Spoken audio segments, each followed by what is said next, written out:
How do you feel the Decade of Centenaries has been marked by the two communities, and do you see the positive results? Well, I've been involved in the Decade of Centenaries really from the outset. I think way back in 2010 or 2011, I remember the earliest discussions being had in the Ulster Museum when it was branded as Remembering the Future way back then. And now that we're, I suppose, 11 or 12 years on, this is a good opportunity to sit down and reflect how it has all went, and we don't always get those opportunities, so this has been a good opportunity for me to sit and do that as well. I'd love to be able to sit here and say that it's all been dealt with in a mature and positive way, but when I actually think about it, I think it's been a mixed bag, really. I don't think any one community could maybe sit here and say that they performed better or worse than another, but what I do think is that it's important to draw a distinction between the communities and the grassroots, but also the leadership of those communities, and I think that's where you see the dichotomy actually.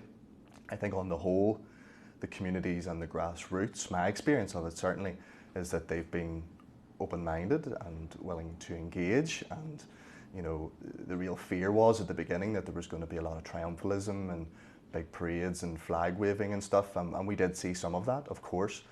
But I got the impression that both communities actually were able to say to each other, actually, you can commemorate in whichever way that you see fit, and I think that that was reciprocated. Wasn't always the case, but that's my sense of the situation.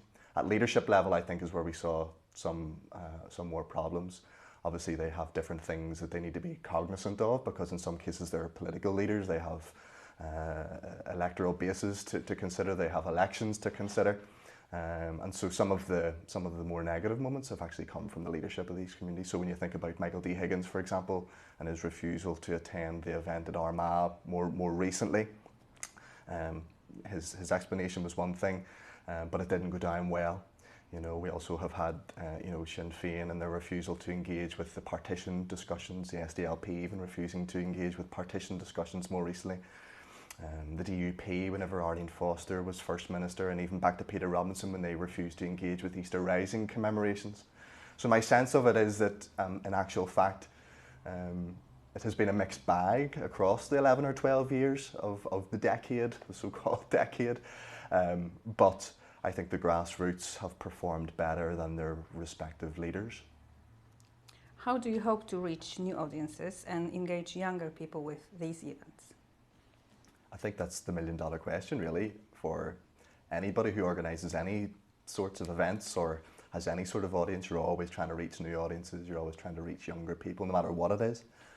But for Decade of Centenary stuff, my sense is that you tend to see a lot of the same people at these types of events going way back to the beginning, and that has remained the case until very recently. It's certainly my sense of the situation.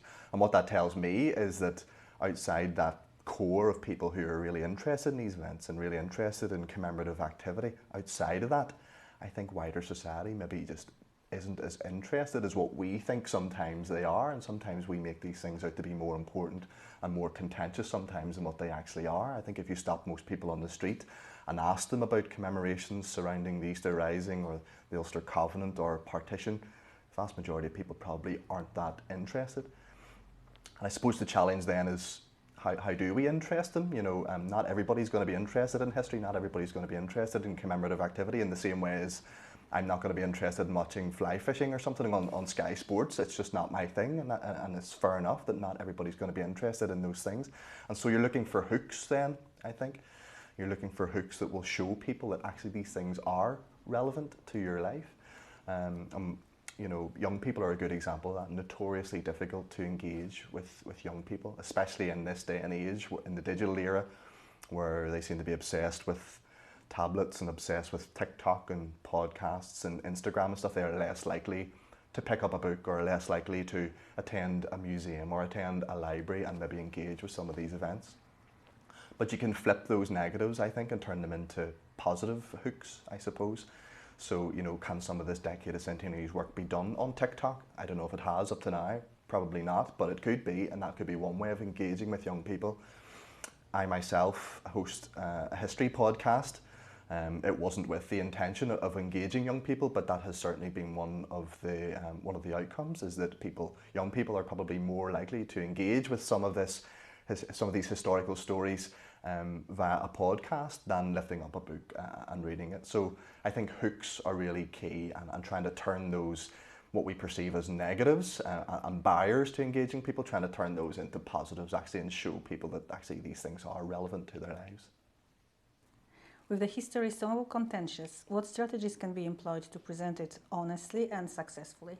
So way back at the beginning of the Decade of Centenaries process, the Community Relations Council published a really useful set of guiding principles for everyone who was intending to engage with commemorative activity.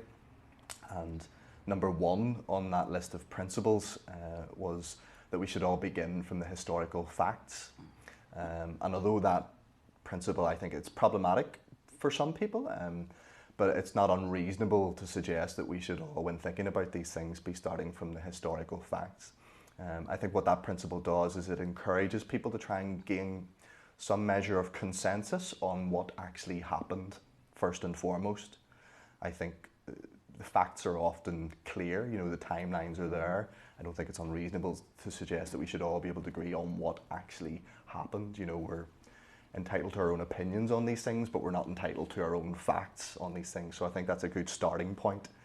After that, then, I think it's the role of historians, possibly people like me and anthropologists, then, to help individuals and communities understand the hows and whys and the wherefores of these things that we all agree that happened. And that's where the historians and anthropologists and stuff will really come into their own. And that's where you'll see more differing perspectives then entering the arena. And although it's contentious and although it's difficult, you know, historians will disagree in the way that individuals will disagree, and politicians will disagree, and that's absolutely fine. You know, and I don't think that we should shy away from that fact. You know, we're not engaged in this process so that everybody will agree on, you know, why things happened in the past or how they happened in the past. Disagreements are absolutely fine. Differing perspectives are absolutely fine, even if they are contentious. What we should guard against, I think, is stripping contention out of these things. You know, if anything, we should be putting more contentious matters into the equation, because to strip contention out of it, I think, runs the risk of leaving us with a bland, middle-of-the-road, beige history, which doesn't do anybody any favours.